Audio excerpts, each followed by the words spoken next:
हमारा पड़ोसी पाकिस्तान पहले से कर्ज के दलदल में है और इकोनॉमी की हालत ऐसी जैसे अस्पताल में आखिरी सांस ले रहा मरीज। फिर भी ना हरकतों से बाज आता है और ना ही बीते हुए कल से सबक लेता है। नतीजतन हर पैमाने पर ऐसा गच्चा खा रहा है कि सरकार और फौज दोनों की हालत पतली है। इसी बीच एक और ऐसा कदम उठा रहा है जिसके चलते उसे 1000-2000 करोड़ नहीं बल्कि पूरे 1.5 लाख करोड़ रुपयों का फटका लग सकता है।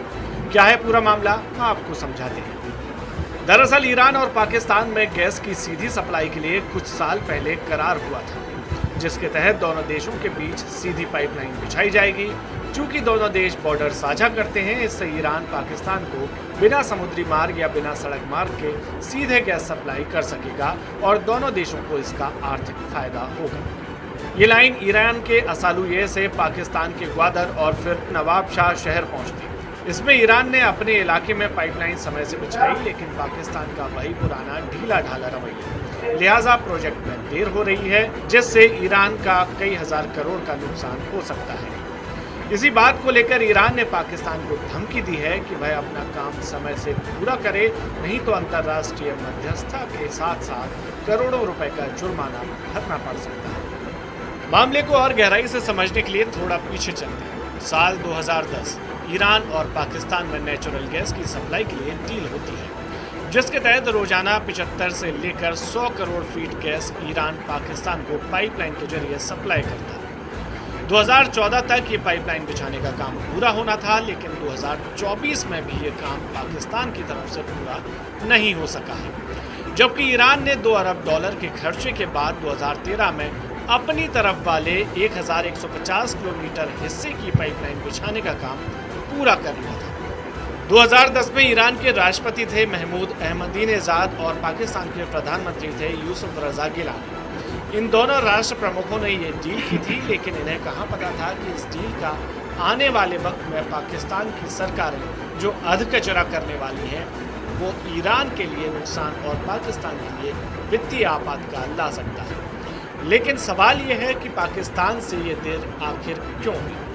दरअसल अमेरिका ने साल 2010 में ही ईरान से गैस और दूसरे पेट्रोलियम पदार्थों के खरीदने पर पहले लिमिट लगाई और फिर प्रतिबंध। लेकिन पाकिस्तान ईरान से वादा करता रहा कि आप पाइपलाइन बिछाने का काम जारी रखें, हम गैस आपसे ही लेंगे।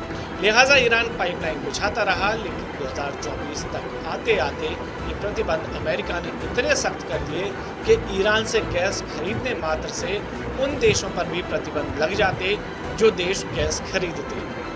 चूंकि ईरान पर सैंक्शन है, इसलिए पाकिस्तान ईरान से दिन की बजाय रात के अंधेरे में गैस का सौदा अभी भी करता है। एक आंकड़े के मुताबिक पाकिस्तान ईरान से 8 से 9,000 करोड़ की गैस एक साल में खरीद लेता है, पर सैंक्शन के चक्कर में पाकिस्तान फंसता गया, इसलिए उसने पाइपलाइन के काम में ढिलमुल रवैया अपना लिया, जिसने उसे और ज़्यादा फंसवा दिया।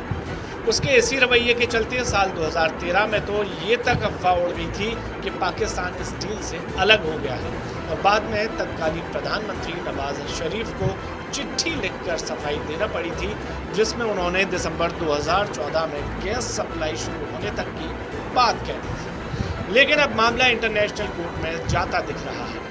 अगर ये मामला वहाँ जाता है तो पाकिस्तान पर जुर्माना लग सकता है, जिसकी अनुमानित रकम 1.5 लाख करोड़ तक हो सकती है। मौजूदा वक्त में पाकिस्तान ने ईरान के अलावा इराक, कतर, नाइजीरिया, रूस और कुवैत जैसे देशों से भी गैस खरीदता रहता है। पाइपलाइन डील का एक और पहलू है, जब 1995 में इसको लेकर बातचीत शुरू हुई तब भारत भी इसका हिस्सा था। 1999 में साइन भी हुआ और 2007 में तो गैस के दाम तक तय हो गए थे। लेकिन 2008 में भारत अमेरिका न्यूक्लियर डील के चलते भारत इससे अलग हो गया था। अब किस्मत कहें या फिर दूरदृष्टि, अगर भारत इसका हिस्सा होता तो अपने हिस्से की पाइपलाइन बिछाकर फंस जाता, क्योंकि पाकिस्तान ने अपने हिस्से की लाइन आज तक नहीं बिछा पाई है और ईरान को लग गया है करोड़ों रुपए का चूना। लिहाजा अब ईरान इस मामले पर पाकिस्तान को अंतर्राष्ट्रीय कोर्ट में घसीट सकता है और पहले ही इज्जत खो चुके पाकिस्तान की और बेइज्जती होगी सो होगी।